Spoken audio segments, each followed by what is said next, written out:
Stay on straight. Hi, my name is Yulia, and by training, I'm a plant evolutionary biologist. But in my free time, I'm really passionate about gardening, and recently I became really fascinated by botanical symbolism. So in this channel, we explore how flowers became words. So last week, we looked at roses and how one flower carried different meanings across every major civilization. And this week, we're tackling something even more interesting. A flower that means completely opposite things depending on where you are in the world. The lotus. Or is it a water lily? Because here's the first problem. What Westerners call a water lily, Easterners might call a lotus. And they're not even the same plant, botanically. This confusion tells us everything about how flower meanings get lost in translation.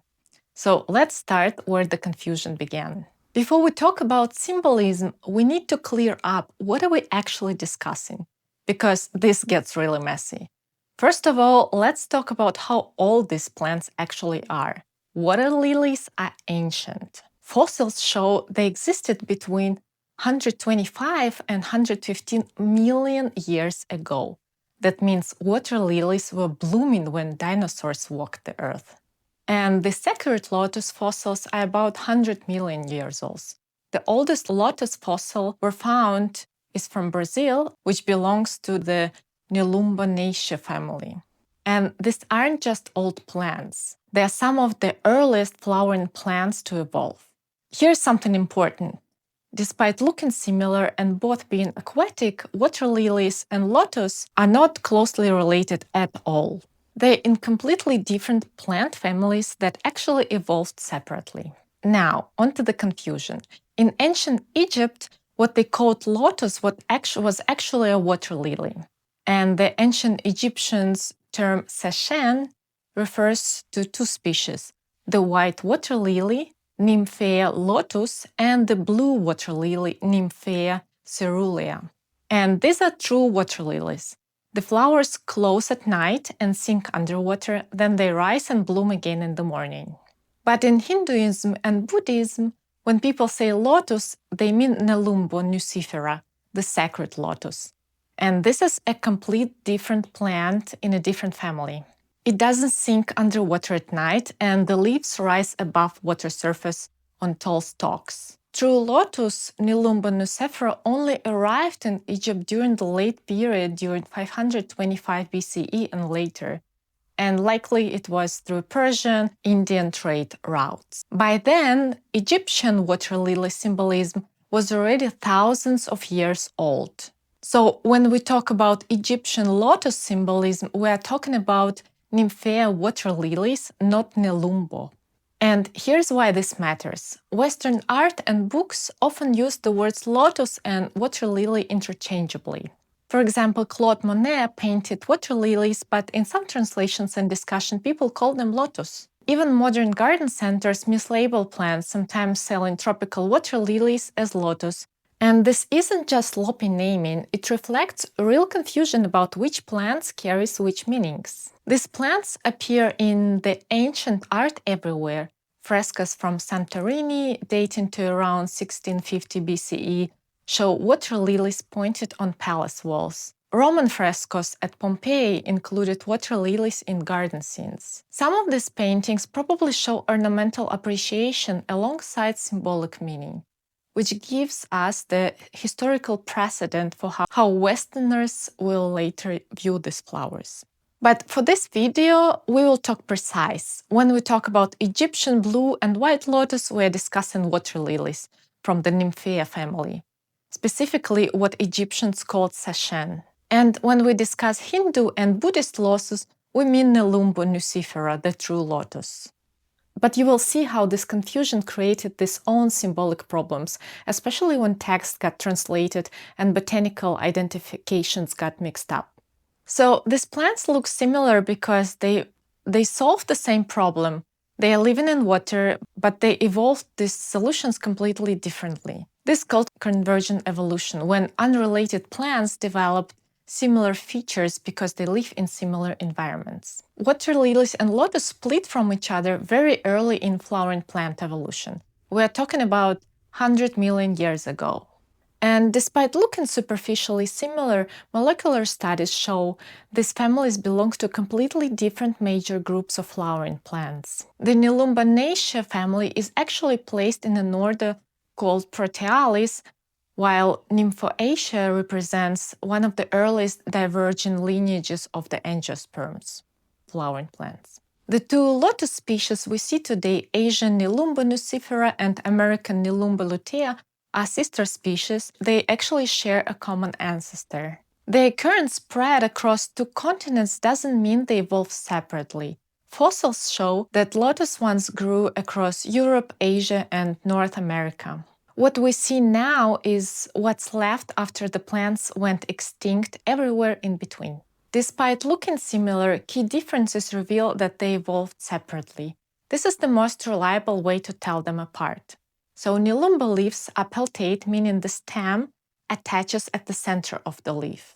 And these leaves rise high above the water surface. And the Nymphaea leaves have a characteristic notch where the stem attaches at the edge. And these leaves float at the water surface. Lotus flowers rise high above the water on the tall stems, and the water lily float right at the surface. And the seeds look completely different too. This evolutionary distance explains why the plants developed such different symbolic meaning in different cultures. They weren't just given different names, they truly are fundamentally different plants from different plant families that happen to adapt to similar aquatic environments. Now let's talk about how humans actually grew these plants, because the history is actually fascinating. Sacred lotus has been cultivated about 3,000 years ago, primarily for food. Ancient cultures ate the roots, seeds, leaves, and flowers. In China and India, lotus cultivation became serious agriculture, not just garden decoration. And the seeds are extraordinary. Lotus seeds found in China were carbon dated 1,300 years old, and when they were planted in 1970s, they actually grew. Isn't it cool? And so far, these are the oldest seeds that have successfully germinated. This is because the seed coat is extremely hard and thick, and it creates the perfect seal that preserves the embryo inside. So in China, there are three main varieties: the ones that are grown for roots, the ones that are grown for seeds, and the ones that are cultivated for flowers. Flower lotus varieties are purely decorative. They produce many flowers, but poor seeds, and they're the shortest plants. Some cultivated varieties have extraordinary petal counts that never occur in wild populations. There is a Chinese variety, Quan Ban Lian, and it means thousand-petaled lotus. This one can have 3,000 to 4,000 petals in a single flower. There is also one Japanese variety, Omimioren, that can have 2,000 to 5,000 petals.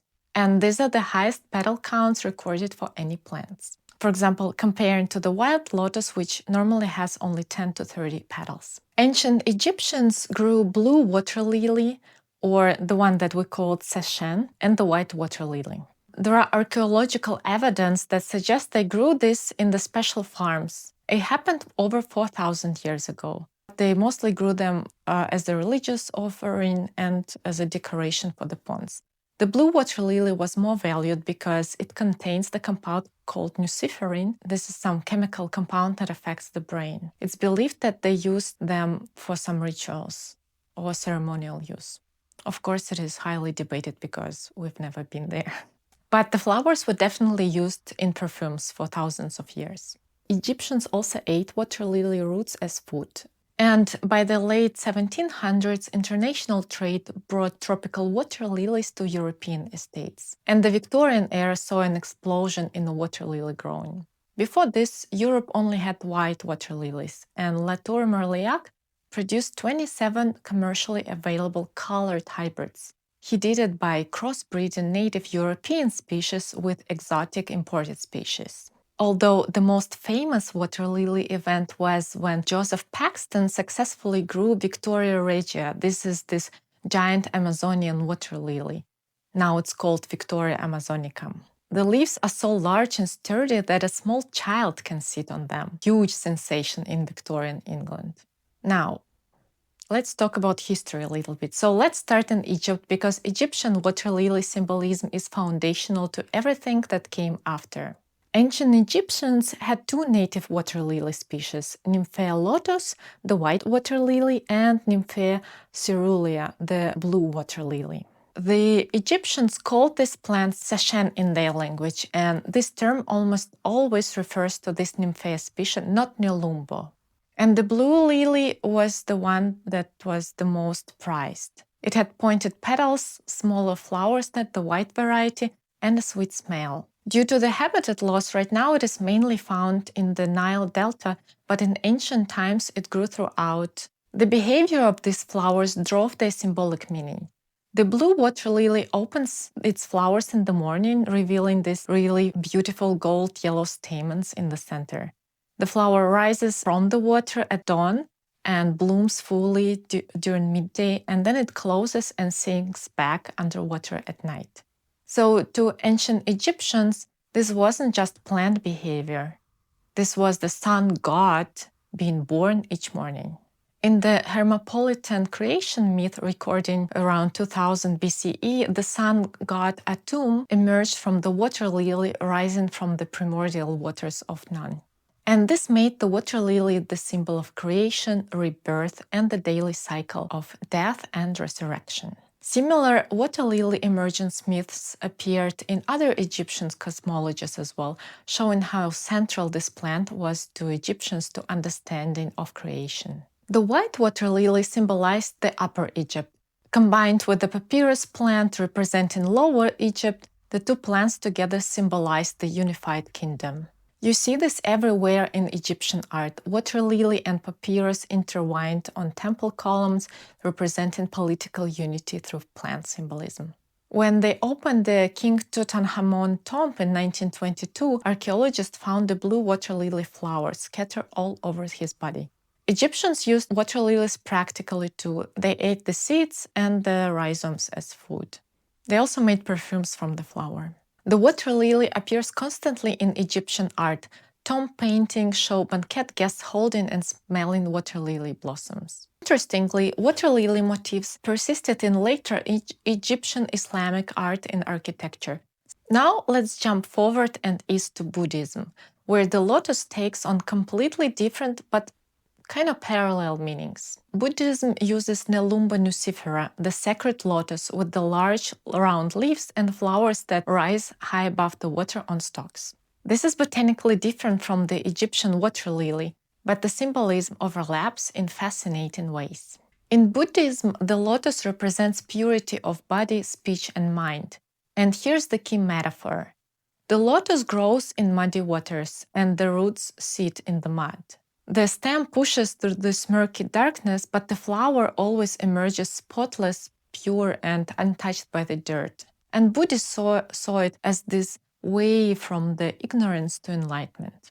According to traditional stories, when Gautama Buddha took his first 7 steps after birth, lotus flowers appeared under each footstep. Lotus thrones became the standard pedestal for Buddhist figures in art. The Buddha himself is often called the lotus-born in various traditions. Different colored lotus flowers carry specific meanings in Buddhist art. For example, the blue lotus represents wisdom and the victory of spirit over knowledge. Interesting detail, in Buddhist art, blue lotus flowers are always shown partially open with the center never visible. The white lotus symbolizes awakening and represents mental purity and spiritual perfection. Pink lotus is considered supreme and represents the Buddha himself. Red lotus symbolizes the heart, love, and compassion. It is associated with the bodhisattva of compassion. Purple lotus represents mysticism. Yellow lotus signifies achieving enlightenment. The Lotus Sutra is one of the most important texts in Mahayana Buddhism. The title itself tells you how central this flower is. The sutra teaches that all beings can achieve Buddhahood, just as all lotus seed can bloom regardless of how muddy the water is. In Tibetan Buddhism, Padmasambhava, literally lotus-born, brought Buddhism to Tibet in the 8th century. The legend says he appeared inside of a lotus flower. He is shown sitting on a lotus throne, and he is considered the second Buddha. Meditation posture Padmasana, or lotus position, mirrors the flower. Sitting cross-legged with each foot on the opposite thighs resembles lotus petals. The position itself becomes a symbol of being grounded while spiritually ascending. Hinduism share geography and culture with Buddhism, so lotus symbolism overlaps significantly with distinct religious frameworks. In Hindu philosophy, the lotus is considered the firstborn of creation, the magic womb for the universe and gods. Hindu scriptures describe how the god Brahma emerged from the lotus growing from Lord Vishnu's navel. This makes lotus literally the origin point of creation. Major Hindu deities are shown with lotus flowers.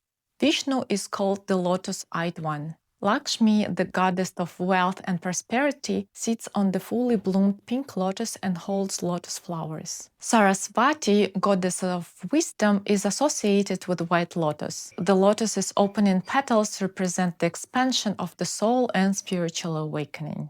The Bhagavad Gita uses lotus symbolism explicitly as ethical teaching. Humans should be like the lotus, work without attachment, dedicate actions to God, remain untouched by the scene like water on the lotus leaf. And the flower becomes a moral teaching tool how to exist in the material world while maintaining spiritual purity.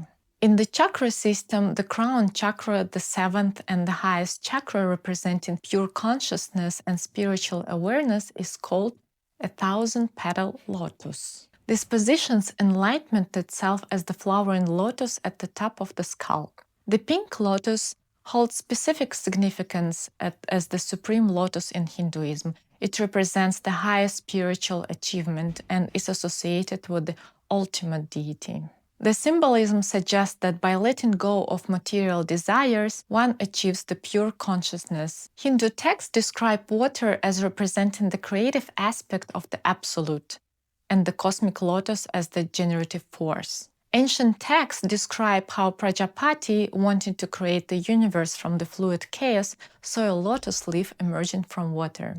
This lotus became the doorway or opening of the womb of the universe. Now let's talk about what happened when water lilies reached Western consciousness. Because the symbolic meanings transformed completely. Water lilies arrived in European estates in the late 1700s. And by the Victorian era, they became symbols of purity, beauty, and romance. The Victorians loved the language of flowers, and water lilies fit perfectly into their system.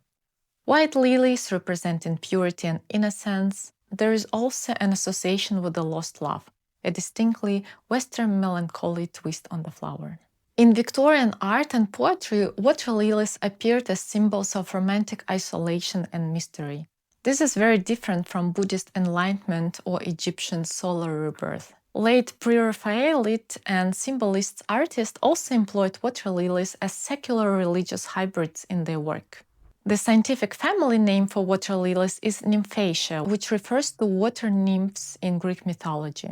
This connects the flower to Greek and Roman nature spirits rather than Eastern religious concepts. Western symbolism pulled water lilies into a completely different mythological framework. Then came Claude Monet. Between 1896 and 1926, he painted roughly 250 oil paintings of water lilies in his garden at Giverny.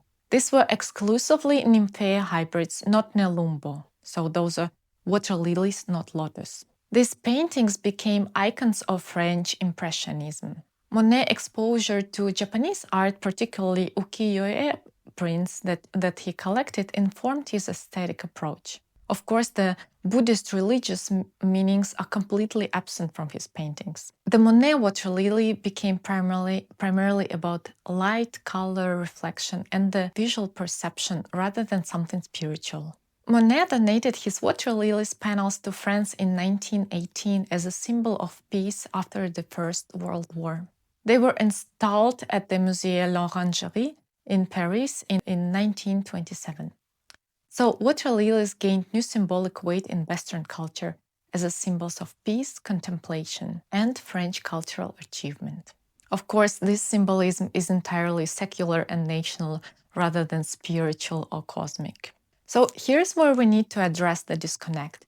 Eastern lotus traditions and Western water lily symbolism exist in completely separate meaning system, but they're talking about similar looking aquatic flowers. So when a Western botanist or gardener says lotus, they might mean any water lily species.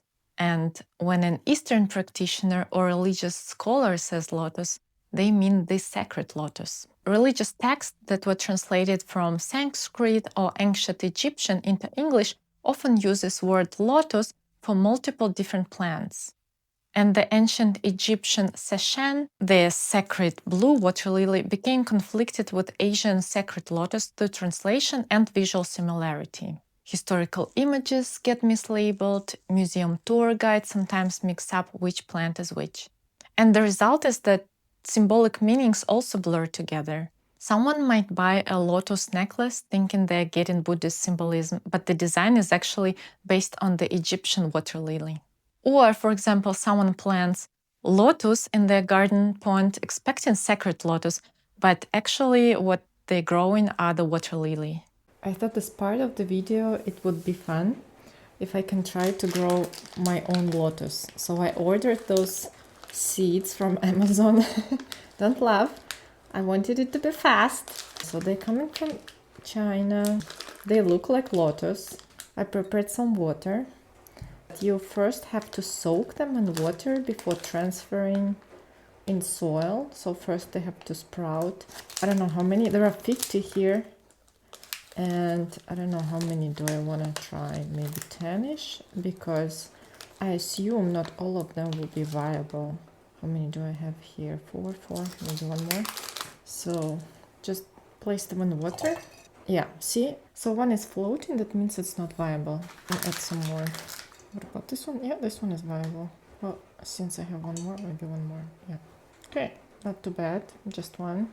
Then I will leave them like this for some time until they will start sprouting. So what I'm gonna do, I'm gonna change water every day and see how it goes.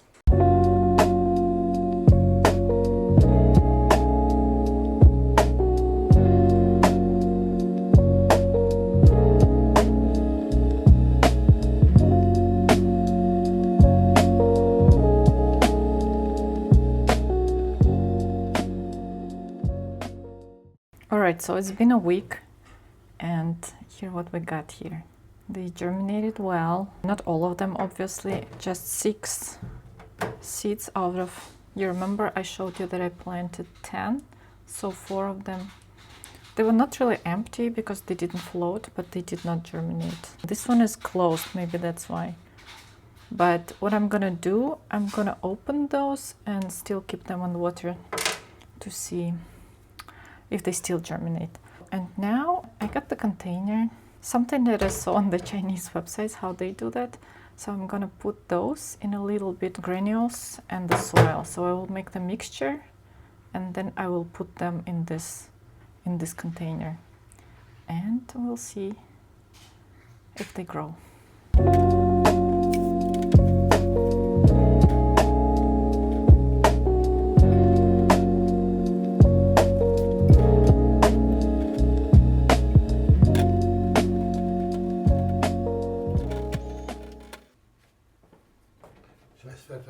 Yeah, so it looks very muddy, obviously, but the most important that they're all sitting there, and I will make another update how it looks like, because the mud will eventually just settle down and they will just sit in water. I kept one plant and decided just to put it straight into this, I don't know how it's called in English. The brand is Ceramis Pflanzengranulat. So this is just some granules for growing plants. Anyway, the idea is that we're in November in northern Germany, and I'm not sure how bright the light intensity. What I'm gonna do, I will have one big container in the kitchen at the windowsill, and this one here under my growing lights, and we'll see which one will grow better. If you don't grow these plants yourself, you probably can't tell them apart in pictures. They are both aquatic flowers with round leaves and elegant blossoms. But the distinction matters if you care about accurate symbolism. This is exactly what we talked about in the very first video. Flowers became words, but translation loses meanings. When flower language crosses cultural boundaries, symbolism gets garbled. In this case, convergent evolution created plants that look similar, but they belong to completely different plant families. And these plant families have fundamentally different evolutionary history and cultural meanings. The lotus and the water lily show us something really important about flower language. A plant can carry profound meaning in one culture and completely different meaning in another. I think understanding this confusion matters because it reveals how cultural knowledge gets transmitted, transformed, and sometimes fundamentally misunderstood across boundaries. When we use flower symbolism today, we're often unknowingly mixing multiple symbolic systems. So thank you for watching Botanical Symbolism, and I'll see you next time.